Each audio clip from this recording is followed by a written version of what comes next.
अडानी ने पूरे देश को लूट लिया, पूरे देश के इंस्टीट्यूशन को लूट लिया। अडानी ने पूरा देश खाली कर दिया, पूरे देश को खतरे में डाल दिया। आज पूरा देश दुनिया में नंगा हो चुका है फाइनेंशियल रूप से, और वो काम अडानी ने किया है। अडानी कितना बड़ा हस्ती है यार, तो बिना प्रधानमंत्री का कर सकता है क्या? और इसीलिए राहुल गांधी कहते हैं कि अडानी मतलब मोदी, मोदी मतलब अडानी, दोनों एक हैं। ये बिल्कुल सही है, ये तो सामने दिखता है। अगर दोनों एक नहीं होते तो जांच तो होती।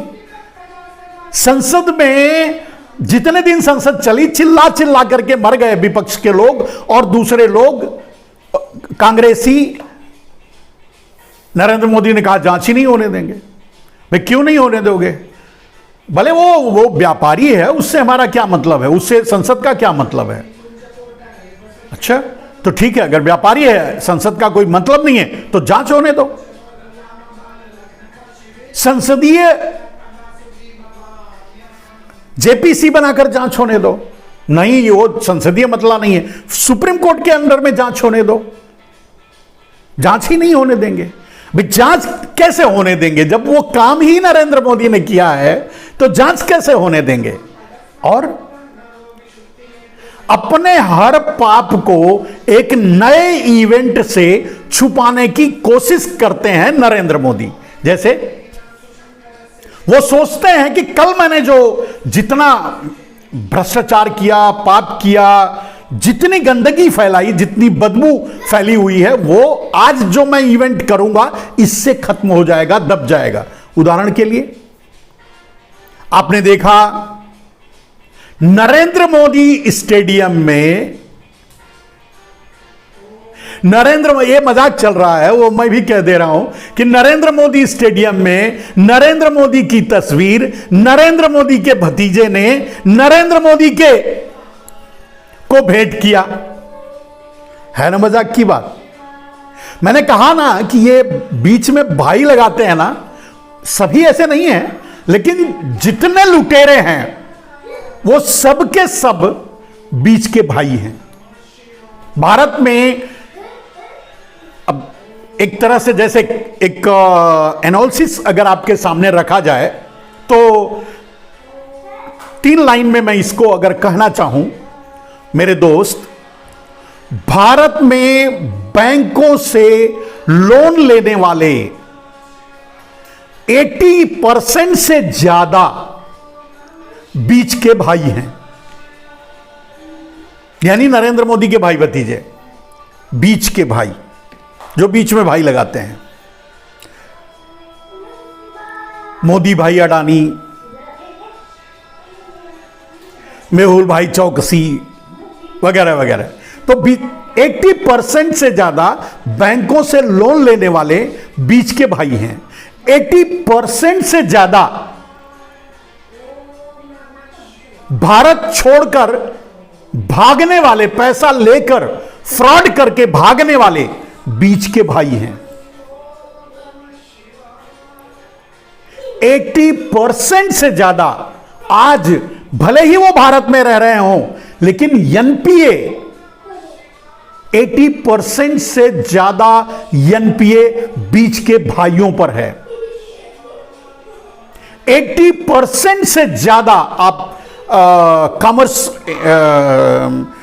जो भी ऑर्गेनाइजेशन हो जो इसको मेंटेन करती हो, आप अगर वहां से पता लगाएंगे, आरटीआई लगाएंगे, तो आपको पता चल जाएगा कि 80% से ज्यादा डिफॉल्टर करने वाली इंस्टीट्यूशन अगर कोई है तो वो भाइयों की है, कंपनियां।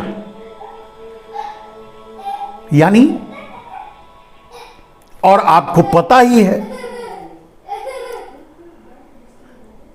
कि वेल ऑर्गेनाइज्ड क्राइम करने वाले, फाइनेंशियल इंस्टीट्यूशनल घोटाला करने वाले 80% से ज्यादा भाई हैं।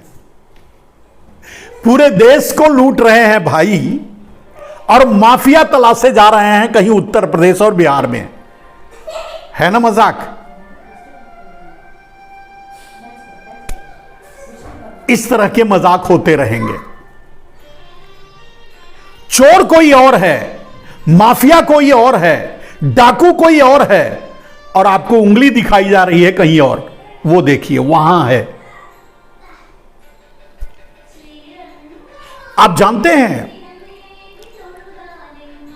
अच्छा है कि इस मुद्दे पर, जैसे मैंने जिस बात को आपके सामने रखा कि 80% से ज्यादा फ्रॉड करने वाले भाई हैं, और अगर दुर्भाग्य से इनमें से एक भी भाई, मतलब एक भी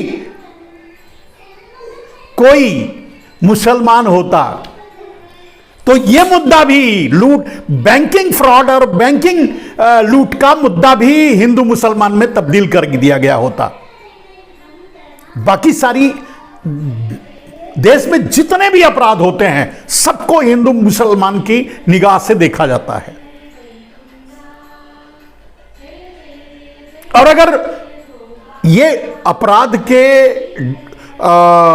रेशियोज को देखा जाए जनसंख्या के अनुसार, तो जितनी जनसंख्या मुसलमानों की है और जितनी जनसंख्या हिंदुओं की है, और जो क्राइम रिपोर्टेड होते हैं क्राइम ब्यूरो के द्वारा, या जो भी ऑर्गेनाइजेशन उसको मेंटेन करती है, वहां से आप निकाल के देख सकते हैं कि अगर परसेंटेज में देखेंगे तो 20%, अगर एवरेज मान लीजिए कि 20% जनसंख्या मुसलमानों की है, तो अगर 100 अपराधी पकड़े जाते हैं तो उसमें 20 मुसलमान भी होने चाहिए, 5 भी नहीं होते। यानी सारे अपराध, सारे क्राइम हिंदू करते हैं, सारे नहीं, कुछ तो मुसलमान भी करते हैं, लेकिन कहा ना परसेंटेज के अनुसार क्राइम रेट उनमें कम है। फिर भी हर क्राइम को हिंदू और मुसलमान की निगाह से देखा जाता है, क्योंकि यह उनके चुनाव की खेती है, खाद है, चुनाव के लिए खाद का काम करता है। तो दोस्तों, जिस व्यवस्था से, जिस तरीके से देश को आगे एक ब्लैक होल की तरफ ले जाया जा रहा है, एक अंधेरे कुएं की तरफ ले जाया जा रहा है, एक अंधेरे गड्ढे की तरफ ले जाया जा रहा है, जहां से भारत सदियों सदियों तक कभी भी अपने भारत को नहीं बचा पाएगा, यानी भारत नहीं बच पाएगा, यानी भारत नहीं रहेगा।